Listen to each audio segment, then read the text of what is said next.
कभी कभी ना मन बहुत ख़राब हो जाता है। पता नहीं कई लोग ऐसे क्यों होते हैं कि दूसरे की बात को मतलब ज़्यादा डिस्कस करते हैं हर बात पे। देखो ये बात समझ नहीं आता है, मतलब वो हमारी बात है, हम समझेंगे कि हमारी लाइफ में क्या चल रहा है क्या नहीं चल रहा है। पता नहीं दूसरों को ज़्यादा फिक्र होता है, मतलब हर बात को मतलब इग्नोर भी नहीं किया जा सकता। मतलब कुछ तो बात होती है यार जो मतलब दिल पे चुभ जाती है।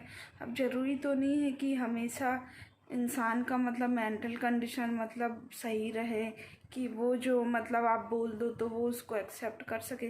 पता नहीं लोग इस बात को क्यों नहीं समझते हैं, वो दूसरे के बारे में क्यों डिस्कस करना चाहते हैं, मेरे को समझ ही नहीं आता है। अब उस चीज़ का डिस्कस करके कोई फ़ायदा नहीं है, फिर भी पता नहीं उस चीज़ को लोग इतना डिस्कस करते हैं, इतना मतलब प्रायोरिटी देते हैं। बात हमारी है लेकिन वो डिस्कस ऐसे करते हैं जैसे उनके घर की बात हो। तो मेरे को समझ नहीं आता, मतलब ये पढ़े लिखे हैं कि अनपढ़ हैं ये लोग कि कैसे हैं, मेरे को बिल्कुल भी समझ नहीं आता है। लेकिन ये बहुत बेकार टाइप से होते हैं ऐसे लोग जो दूसरे के बारे में डिस्कस करते हैं। पता नहीं उन लोग क्या मिलता है किसी के बारे में डिस्कस करके। मतलब इंसान अगर बुरा नहीं मान रहा है तो आप कुछ भी बोल दोगे, सामने वाले को कुछ भी कर दोगे, तो ये गलत है। ज़रूरी नहीं है कि वो हमेशा चुप रहता है तो आपके हर बात पे हमेशा चुप रहे।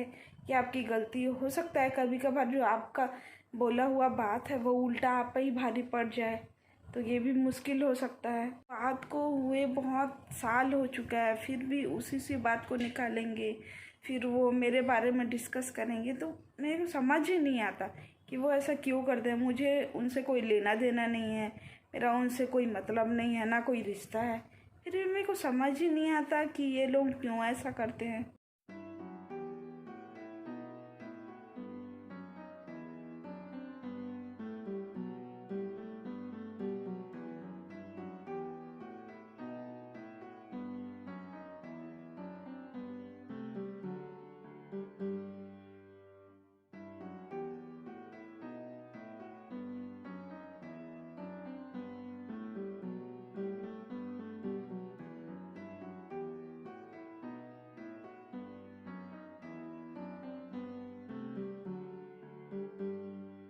डिनर अभी कंप्लीट हो गया है गाइस। अभी डिनर में मैं आज बनाई थी इडली और सांभर, तो डिनर कंप्लीट हो गया।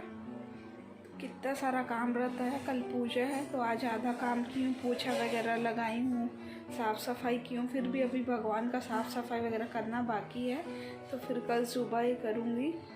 तो कल वट सावित्री का पूजा है तो वो करना पड़ेगा, तो सुबह से उठ के बहुत सारा काम करना पड़ेगा। वैसे तो मैं उठ जाती हूँ सुबह, लेकिन कल थोड़ा सा जल्दी उठना पड़ेगा।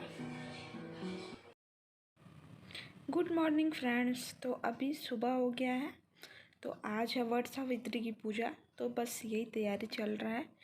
तो ये आम के पत्ते वगैरह हैं तो इसको कलश में लगाने हैं, तो मैं इसको गिन के 7 पत्ते अलग से इसको रख ले रही हूँ, और बाकी जो पत्ते हैं उनको मैं तोड़ के अलग कर लूँगी, उनका भी अभी यूज़ होगा। एक्चुअली ये जो वट सावित्री की पूजा है इसमें मतलब विधिवत पूजा पाठ करना पड़ता है, तो मैं इसमें अभी कुछ कुछ सामान लेके आई हूँ, जैसे 3 या 5 प्रकार का फल वगैरह लगता है। आप 7 प्रकार का भी ले सकते हैं, जिसको जितना प्रकार का फल मिला उतना आप यूज़ कर सकते हैं। और यहाँ पे जो घास होती है दूब घास वो भी यूज़ करते हैं, और फूल वगैरह भी मैं यहाँ लेके आ गई हूँ। तो फूल मेरे घर पे ही लगा हुआ है पौधा, तो फिर वहाँ से फूल ले ली हूँ मैं।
तो यहाँ पे मैं फल वगैरह कटिंग करके रख दे रही हूँ, क्योंकि इसमें 3 भाग या 5 या 7 भाग ऐसे करना पड़ता है इसमें। तो फिर इसको काट काट के अलग अलग रख दे रही हूँ। तो ये सारी तैयारियाँ लगभग हो गई है, कुछ कुछ तैयारियाँ बची, इसके बाद दिए वगैरह लगाने रह गए हैं। आज के लिए बस इतना ही, और मैं इस वीडियो को कंटिन्यू करूँगी। तो फिर आप आगे देखिए कि मैं और क्या क्या तैयारी की हूँ और कैसे कैसे पूजा की हूँ। Thank you.